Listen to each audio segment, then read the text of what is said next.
Hi everyone! Today I'm gonna talk you about something that we use almost all the time and that can change really our lives and how we see the perception of our lives. This is effective communication. This is whether you're at the school, at work, or with friends. You always use communication, and knowing how to use communication well can make the difference between being heard or being ignored. I will summarize the one, two, three, and four chapters of effective speech communication by Richard W. Church. So let's start with this. First, what is communication? Well, communication is the process by sharing meaning or sharing information with others. This can be by using symbols, using words, or gestures.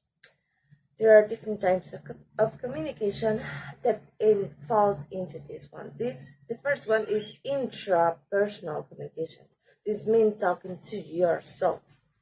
The other is interpersonal communication, that is one-to-one person communication. The other is group communication, it's a group. Public communication, that is mostly used as the politics. And massive communication, when you talk to a lot of people. Each one has its own purpose and its own challenges.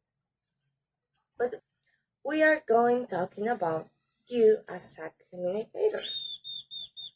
Your communication is shaped by your self-image and perception. The way you see yourself and the way you think of yourself affect your way of speaking and listening. Our perception is also influenced by past experience and emotions. Maybe you are the quiet one because someone heard you when you were talking. So this influenced you in your speech and your listening because now you think that you are the quiet one and you don't talk.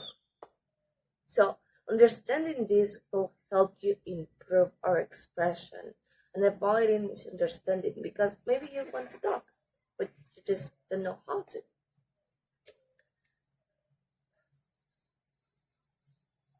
Communication with others. This is something that builds our relationships, and if you want to have a better relationship with others, you need to improve your communications because in the conversations we share information, emotions, and opinions. But this information can be misunderstood. So the key to communicate with others is that you be authentic. So you say exactly what you want to say. Respectful to the other person and to you. And reciprocity. That if the other person talk, you let them talk, and the other person let you talk like that. It's also important to know when to share information or personal information with others because you won't be talking with strangers about how your wedding day was. That don't have sense. So you need to know when exactly share your personal information so you can strengthen also your connections.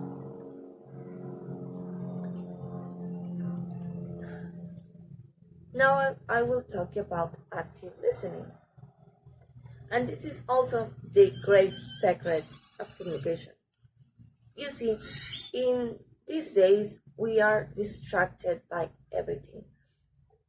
And the listening has stopped to be because we are just at the phones, texting, and we say that we listen to others, but we're not actually listening. In active listening, it's not just oh yeah, I am hearing you and then it goes out. Active listening, it also has four key aspects that you need to consider to improve your active listening. Because if you don't listen, how you will be able to communicate, or how you will be able to respond to the other if you do not listen what he said or she said. So the fake K aspect of from having an active listening is hearing, receiving the information, but it not end there. The other key aspect is paying attention. This means not just hearing, it's just like seeing the other person, maybe seeing his gestures, how he moves his mouth, and focusing on the message that he is saying. The third key aspect is understanding. Okay, now that you hear and you pay attention, now understand what he is saying to you. And the other thing, and the fourth thing actually, is remembering, retaining the information. Like I have said, not just let it in and let it go. No, retaining here. And you know what? This is something that people value, because we tend to just let it in and let it out, and we never retain it, we never remember. So when you pay attention, you have active listening to others, people tend to care more about you because they see that you care for them, because you listen, because you remember, because you understand and you pay them attention. So when you remember, when you're talking to someone, try to have an active listening to understand him. The other thing I will talk about is the common mistakes that we used to do. And we all fall in these ones, also me. The one that I will talk about is selective listening. This is only hearing what you are interested to hear. This happens a lot when you're at school and the teacher is talking about science, and you just hear homework and then you start to listen because that's the thing that you need to do. That's a self-listening, and it's a common mistake that we all make. The other thing is pseudo listening. It's pretending to listen. It's like, okay, yeah, I'm listening. Yeah, okay. The other is defensive listening. This means that when someone is talking about you, you make an assumption and you think that it's a personal attack to you, so you start to defend yourself. This is a defensive listening common mistake. And misinterpreting message. This is assuming instead of clarifying. Like he tell you cake and you understand bake, and then you do something else. So this is a misinterpreting the message.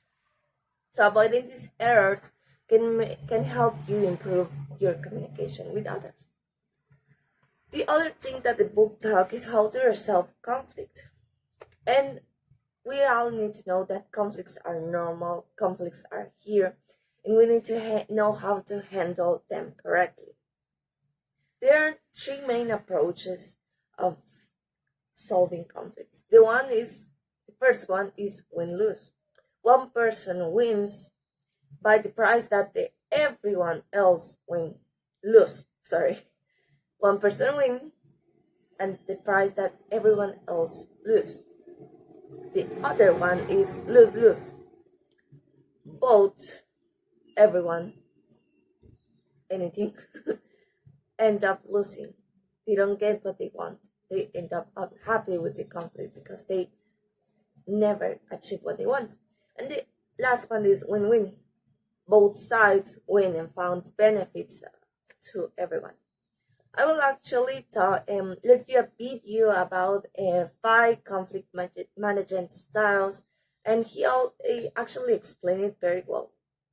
And I hope you really enjoy it, because he said the 5 conflict management that we all fall into, and it's really interesting. I will let you in the description or here or everywhere, but I will let you there. So, in conclusion, and I'm saying goodbye, this is the effective communication, and this is how it affects our relationships, our communications. So it's a skill that we all need to improve. We all need to be aware that we need to improve our relationships, our connections, and ourselves also. So why don't you start improving your communication with others and with yourself today? I will see you in the next video.